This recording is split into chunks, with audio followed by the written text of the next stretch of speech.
offensive end. Some of the credit, of course, must be given to the defense of DMP. But if there is one thing that you want to see the Magnolia do, is shoot better from the three-point area.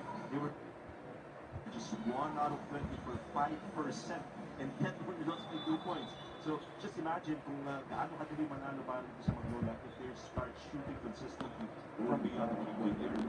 How do you like that opening attack ng Northport? Consciously, pinuntahan kagad nila yung main scorer nila na si Arvin Tolentino to get him going this early. Oh, the mindset, if you are Northport, is sweet, Arvin Tolentino, as if he is unicorn. Yun ang pinaka-importante dito para sa Northport. Huwag na sila masyadong gumawa ng kung ano-ano when the ball ends up in the hands of a non-shooter. Makakasiguro ka dito kay Arvin Tolentino. And we mentioned it earlier, he once scored 51 points, his career high in the PBA in this conference. Ang season low na, conference low is just 10 points, so double figures